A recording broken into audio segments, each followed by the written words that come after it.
Bertemu kembali. Kita menyaksikan sektor pelancongan terjejas teruk akibat pandemik COVID-19 dan mengambil masa panjang untuk pulih. Kini dengan lebih banyak sempadan mula dibuka, apakah tahap persediaan kita dalam era pandemik pada ketika ini? Dan persoalan paling penting, bagaimana teknologi memudahkan semua proses ini? Kita bersama dengan Pengasas Borderpass, Faisal Ariff yang bersedia pada ketika ini. Faisal, thank you so much for joining us. First of all, your team came out with an app called APEC Travel App, which won the Digital Prosperity Award. Share with us how does it work and for the app, and how will it smoothen the tourism industry recovery?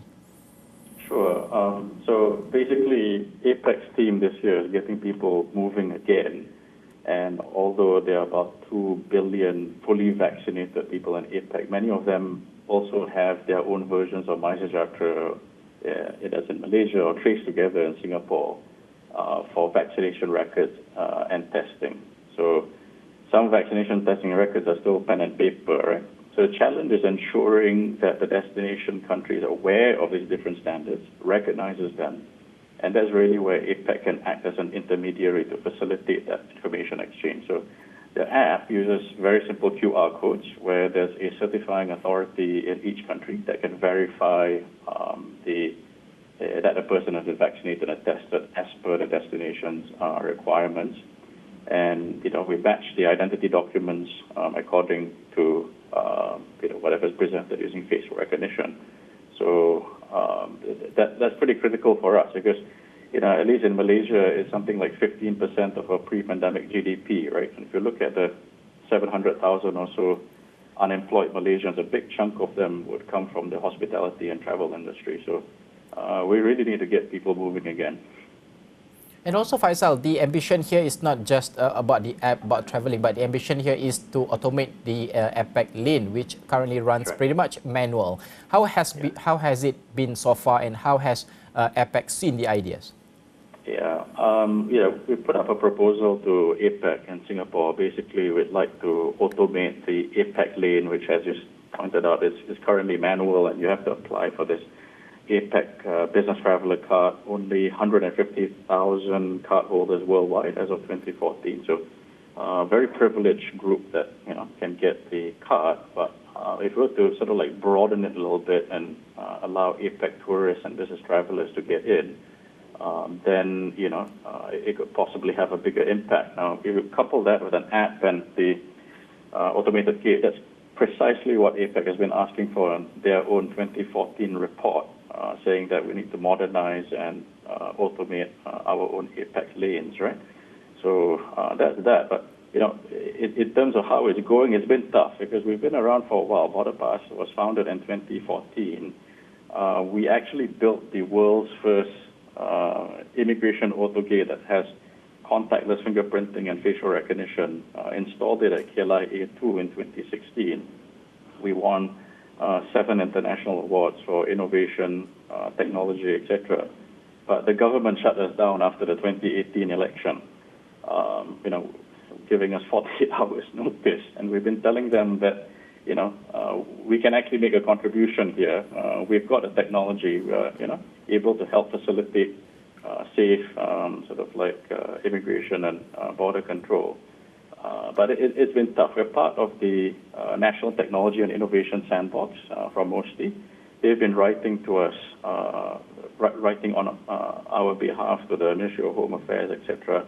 It's been tough, but we're hoping that, we put up this proposal to APEC. If APEC can then help, get us in with MIPI and also KDN, then maybe there's, a little bit of hope there.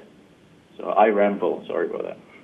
You touch on the political will. If we look at the recent speech by the President Xi Jinping, he called for the efforts to build an Asia-Pacific community with a shared future, featuring openness, inclusiveness, innovation-driven growth, and also the connectivity and win-win cooperation. There's a political will there. But what's the main hurdles to realize digitalization of APEC border? Well, there may be political will outside, and certainly China has been at the very forefront of that. I think in many ways they've taken over leadership, in that sense. But we've got to start locally as well in Malaysia, right? And I won't mince my words. We've had many changes in government, and it's very difficult to have sticky policy, especially when you're thinking about sort of longer-term projects that last more than 2-3 years. So I think that's a frustration that we see, and it's not just Borderpass; it's also a whole lot of other projects that are going on in the country. So the political will, it might be there, as a collective within APEC, and it's certainly, very important. But Malaysia needs to get our act together and start sort of like focusing on things that will really move the needle in terms of our economy, unemployment, etc. And travel is a very big part of that. So, my own message is to not politicize something like this, and certainly, don't turn it into, a sort of like a money-making scheme for politicians. So, that's the local frustration that I'm feeling, across the board among many Malaysians. And also the anticipation is basically crucial when it comes to technology and also digitalization, so that each country is well prepared to embrace it. We've seen how COVID-19 accelerate digital adoption, but what is the next digital or technology trend, so to speak, for APEC at least?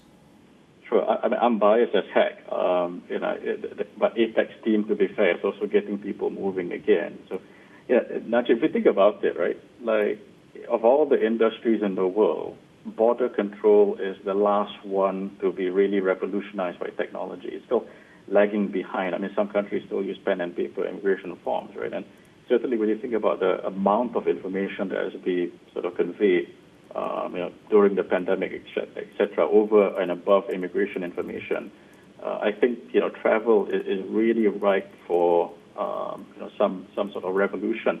And a lot of Malaysians don't know this, but Malaysia was the first country on planet Earth to introduce automated gates at immigration at the airport. We're also the first country on Earth to start using biometric chip passports. And there is this opportunity for us to also help build automated gates in other countries. Imagine a network of APEC automated gates within the region that helps people get through seamlessly, simply, and safely. We can play a leading role in not just the national recovery, but the regional recovery as well. But we really need our leaders to sort of, open their eyes and, really let us get on with things and do these things. So, I'm hopeful, but we'll see how things turn out after this.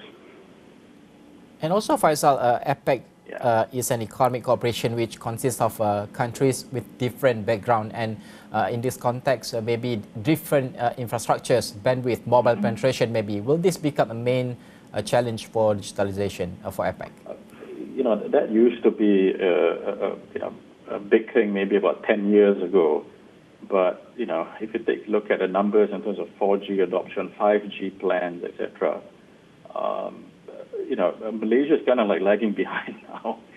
And, countries like Vietnam, etc., have started to, not just attract a lot more infrastructure investment, but also, FDI and things. So, it used to be a big problem. I mean, I remember back in the early days, I think a SIM card in Myanmar used to cost like $300 or something crazy like that. That's not the case anymore. So we're going to see other countries leap ahead of us if we don't start to sort of like keep an eye on what they are doing. We are no longer one of the sort of like leading nations in Southeast Asia, and it's a bit of a wake-up call that. So, there's a whole bunch of things we can talk about, cabotage, etc., but we won't get into that. And when it comes to technology or new app, data security is always a concern. How do you so-called entertain this topic or this segment? That's something very close to my heart, because I don't want to build something that I'm not comfortable using, right?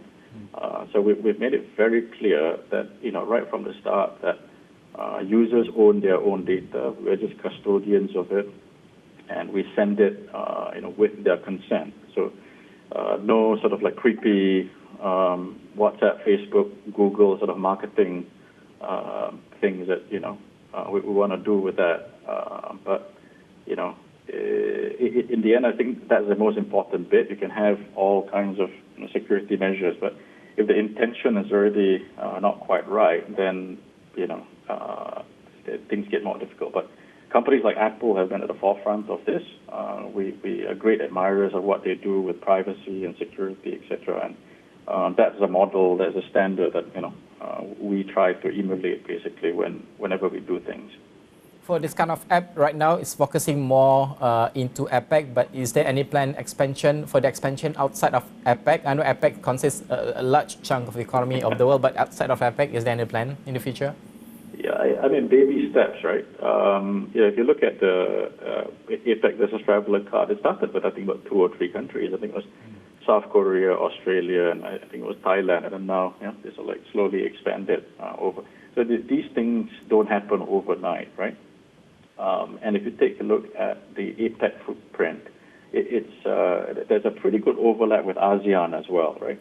So if you want to, make things relevant for people, frankly, you don't need auto gates and things in every, ASEAN country. Even if you have just Bangkok, Suvarnabhumi, Singapore, Changi, KLIA, Bali, and Jakarta, I think that covers about 70-80% of ASEAN pre-pandemic travel traffic. So that's pretty potent if you think about it. So the amount of investment needed isn't that great. But we're not thinking of world domination. Just to be clear, we're just thinking, let's try do something in our own backyard. But before we even think about those things, we really need to get back to work in Malaysia at least. And we've been writing irritating letters to politicians for years, and it's been very, very tough since 2018. We keep getting recognized abroad, we aren't even recognized by our own people, and that's very sad and very tough. Joke aside. Okay, that's the reality, I would say, right now.